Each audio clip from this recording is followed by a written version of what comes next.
لله رب العالمين والصلاة والسلام على سيد الأنبياء والمرسلين وعلى آله وصحبه أجمعين. أما بعد فأعوذ بالله من الشيطان الرجيم. بسم الله الرحمن الرحيم. تعاونوا على البر والتقوى ولا تعاونوا على الإثم والعدوان واتقوا الله إن الله شديد العقاب. وقال النبي صلى الله عليه وسلم انصر أخاك ظالما أو مظلوما أو كما قال رسول الله صلى الله عليه وسلم. صدق الله مولانا العظيم وصدق رسوله النبي الأمي الكريم ونحن على ذلك من الشاهدين والشاكرين والحمد لله رب العالمين. محترم و مکرم سامعین کرام اور میرے دوستوں اور بزرگوں، آج ہماری اس تقریر کا، اس گفتگو کا عنوان ہے موت اسلام کی نظر میں اور اس کے لیے مسلمانوں کا اتحاد. اللہ تبارک و تعالی نے سورہ مائدہ کی اس دوسری آیت کریمہ میں ایک اہم فیصلہ سنایا ہے حکیمانہ انداز میں. اللہ تبارک و تعالی فرماتے ہیں کہ تم آپس میں ایک دوسرے کی مدد کرو نیکی میں اور پرہیزگاری میں، اور مدد نہ کرو گناہ پر اور اسی طریقے سے برے کاموں پر، ظلم پر، اور اللہ تبارک و تعالی سے ڈرتے رہو، اس لیے کہ اللہ تعالی کا عذاب سخت عذاب ہے. درجے بالا آسمانی فیصلہ، یہ پورے عالم کے نظام کے لیے ایک روح ہے. ایک عقل مند انسان یہ بات اچھی طریقے سے جانتا ہے کہ اس پوری دنیا کا انتظام جو چل رہا ہے وہ سارا انتظام آپسی تعاون پر منحصر ہے. اگر آدمی ایک دوسرے کی مدد کرنا بند کر دے تو چاہے انسان کتنا ہی عقل مند کیوں نہ ہو، مالدار کیوں نہ ہو، بہادر کیوں نہ ہو، وہ تنی تنہا اپنی ضروریات زندگی کو پورا نہیں کر سکتا. اسی لیے غور کیجیے آیت کریمہ میں کہ اللہ تبارک و تعالی نے یہ نہیں فرمایا کہ مسلمان گروہ کا تعاون کرو اور غیروں کا تعاون نہ کرو، بلکہ نیکی کو اور خدا ترسی کو تعاون کی اصل بنیاد قرار دیا ہے.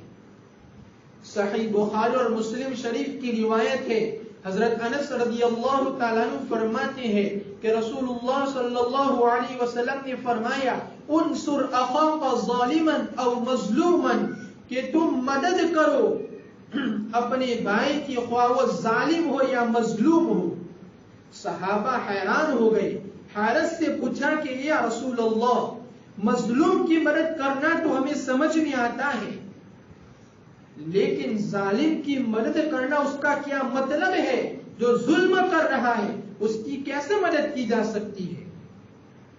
تو رسول اللہ صلی اللہ علیہ وسلم نے فرمایا کہ ظلم کرنے والے کے ہاتھ کو روک دو، یہی اس کی مدد کرنا ہے. تفسیر روح المعانی میں فلن اکون ظہیرا للمجرمین کی تفسیر کے تحت ایک حدیث نقل کی گئی ہے کہ رسول پاک صلی اللہ علیہ وسلم نے ارشاد فرمایا کہ قیامت کے دن ایک آواز دی جائے گی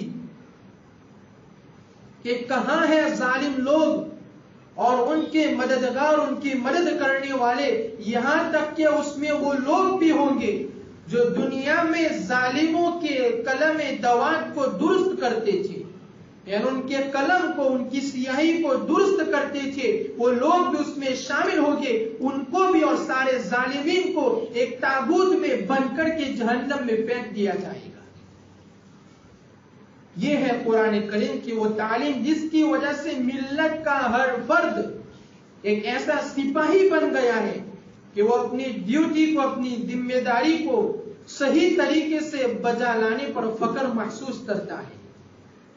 تو درج بالا آیت کریمہ اور حدیث رسول صلی اللہ علیہ وسلم سے یہ بات بالکل واضح اور عیاں ہو گئی کہ تعاون یہ فعل الخیرات میں، نیک کاموں میں شامل ہے، اور یہ معاشرے کے اندر اس کا خاص الخاص مقام ہے۔ چنانچہ موت بھی حقیقت میں ایک تعاون ہے، تعاون، اور اسی طریقے سے مدد، اور اسی طریقے سے کوآپریٹو، یہ ان سارے الفاظ کا جو معنی اور مفہوم ہے وہ قریب قریب ہے، جس کو عصر حاضر میں واٹ کہا جاتا ہے۔ واٹ کا دراصل مقصد صرف یہی ہے کہ جو لیڈر ہوتا ہے، جو پارٹی ہوتی ہے، وہ معاشرے کے جو لوگ ہیں ان کا اچھی طریقے سے خدمت کرے، یعنی ان کا تعاون کرے۔ اس وجہ سے ان کو لیڈر بنایا جاتا ہے، اور اس طریقے سے یہ پارٹی ہوتی ہے۔ لیکن ہندوستان میں کچھ خردغرض لیڈروں کی وجہ سے انہوں نے سیاست کو ایک گھناؤنی چیز بنا دیا ہے، اور ان کی وجہ سے الیکشن اور ووٹ کو اتنا بدنام اور اتنا رسوا کر دیا ہے کہ جو شریف قسم کے لوگ ہوتے ہیں وہ اس سے نفرت کرنے لگے ہیں، اور ووٹ کے متعلق یہ غلط فہمی ملک و ملت کے لیے بڑی نقصان دہ ہے، اور خصوصاً مسلمانوں کے لیے بڑا نقصان، بڑا بھاری خسارہ ہے۔ ایک بات ذہن و دماغ میں اچھی طریقے سے یاد رکھنی چاہیے کہ سیاست اسلام کا ایک اہم جز ہے۔ جس طریقے سے نماز، روزہ، حج، زکوٰۃ وغیرہ اسلام کے اہم ارکان ہے، اسی لیے ایک سچے مسلمان کے لیے سیاسی، معاشی، اقتصادی اور تعلیمی سرگرمیوں میں آگے رہنا، ثابت قدم رہنا، اس میں حصہ لینا، یہ بھی ایک ضروری ہے۔ اسی طریقے سے انتخابات اور ووٹ بھی سیاست کے اعتبار سے جو انتخابات اور ووٹ ہے یہ بھی اسلام کا ایک اہم جز ہے۔ اس لیے جو بھی مسلمان ایمانداری کے ساتھ اور صدق دل کے ساتھ اس میں حصہ لے گا تو گویا کہ اس نے ایک سیاسی حق ادا کیا۔ میرے دوستوں اور بزرگوں، یہ جو ووٹ ہے وہ ایک ناقابل انکار طاقت ہے۔ ہم اس ووٹ کے ہتھیار کو استعمال کر کے طاغوتی دشمنوں کو، طاغوتی عناصر کو ہم شکست فاس دے سکتے ہیں۔ اس کے بغیر ملک میں امن و امان قائم نہیں ہو سکتا۔ قرآن و حدیث کی روشنی میں یہ ووٹ جو ہے وہ ایک شہادت کی حیثیت رکھتا ہے۔ مفتی اعظم حضرت مولانا مفتی محمد شفیع عثمانی نور اللہ مرکزہ معارف القرآن میں لکھتے ہیں کہ یہ جو سند ہوتی ہے، نمبر ہوتے ہیں، امتحانات ہوتے ہیں، سرٹیفکیٹ، اسی طریقے سے الیکشن میں ووٹ دینا، یہ ساری چیزیں شہادت میں داخل ہیں۔ تو الیکشن کے لیے اور لوک سبھا کے لیے کسی نمائندے کو منتخب کرنے کے لیے ووٹ دینا یہ بھی ایک شہادت ہے۔ گویا کہ ووٹ دینے والا اس بات کی گواہی، اس بات کی شہادت دے رہا ہے کہ یہ شخص میرے نزدیک اس قابلیت اور استعداد کا مالک ہے، اور دیانت داری اور امانت داری اس کے اندر ہے، اور اس بات کی صلاحیت رکھتا ہے اور قابلیت رکھتا ہے کہ وہ قوم کا نمائندہ بن سکے۔ وہ اس بات کی سفارش کر رہا ہے، شفاعت دے رہا ہے کہ اس نمائندے کو کامیاب کیا جائے۔ اللہ تبارک و تعالیٰ نے قرآن کریم میں اس کو اس طریقے سے تعبیر فرمایا، من یشفع شفاعتا حسنتا یکن له نصیب منها ومن یشفع شفاعتا سیئتا یکن له کفل منها، کہ جو شخص سچی اور اچھی سفارش کرے گا تو جس کے حق میں اس نے سفارش کی ہے، تو اس کے نیک عمل کا حصہ اسے بھی ملے گا. اور جو شخص بری سفارش کرے گا، یعنی نااہل، جس کے اندر صلاحیت نہیں ہے، اس نمائندے کو کامیاب بنانے کی کوشش کرے گا، اس کو الیکشن میں ووٹ دے گا، تو اس کے برے عمل کا حصہ اسے بھی ملے گا. اس آیت کریمہ کا خلاصہ یہ نکلا کہ اگر تم نے جس امیدوار کو منتخب کیا ہے، جس کو چنا ہے، اگر اپنی اس کارکردگی کے 5 سالہ دور میں اس نے کوئی کام نہیں کیا بلکہ ناجائز اور حرام کام کرتا رہا، تو اس کے اس برے کاموں کی سزا ووٹ دینے والوں کو بھی ملے گی. مینا حضرات کے سامنے ابھی جو آیت کریمہ تلاوت کی، اس آیت کریمہ کے بارے میں مفسرین اور علماء فرماتے ہیں کہ ووٹ کی 3 حیثیت ہے، شہادت کی 3 حیثیت ہے. پہلی شہادت، اور دوسری شفاعت کے اعتبار سے، اور تیسری حقوق مشترکہ میں وکالت. یہ 3 حیثیت ہے ووٹ کی. تو جس طریقے سے سچے اور اچھے انسان کو، نیک انسان کو ووٹ دینا اور اس کو منتخب کرنا ثواب کا کام ہے، اسی طریقے سے کسی نااہل کو ووٹ دینا، کسی برے انسان کو جو کچھ کام نہیں کرے گا اس کو الیکشن میں منتخب کرنا اور اس کو ووٹ دینا، یہ جھوٹی شہادت ہے، بری شفاعت ہے اور ناجائز وکالت ہے. کل قیامت کے دن جب نامۂ اعمال کی ہم سے باز پرس ہوگی، سوالات ہوگی، تو وہاں قیامت کے دن یہ بھی پوچھا جائے گا کہ تم نے دنیا میں جو ووٹ دیا تھا وہ اپنی مفاد پرستی کے لیے دیا تھا یا ملک کے فلاح بہبود کے لیے دیا تھا. اس لیے ہمیں اپنے ووٹ کو صحیح استعمال کرنا چاہیے، ہمیں اپنے ووٹ کو ضائع نہیں کرنا چاہیے. ملک کے موجودہ حالات کے اعتبار سے اور گزشتہ 50 سالہ تجربات کے اعتبار سے مسلمانوں کو اس بات کا احساس ہو چکا ہے کہ اب مسلمانوں کی ترقی کا واحد راستہ یہی ہے کہ اب مسلمان کلمہ طیبہ کی بنیاد پر متحد ہو جائے، اتحاد و اتفاق کو اپنا لے اور ملک و ملت کی ترقی کے لیے اور مسلمانوں کی مجموعی ترقی کے لیے مل جل کر مسائل کا حل کرے، مل جل کر کام کرے. اور جو مسلم ادارے اور جو مسلم تنظیمیں ہیں وہ بھی اتحاد و اتفاق کے ساتھ غور و فکر کی راہ اپنائیں اور اتحاد و اتفاق کے ساتھ مشترکہ حکمت عملی کو تیار کرے. اس لیے کہ آج یہ ملک و ملت، یہ قوم اتحاد کے لیے ترس رہی ہے.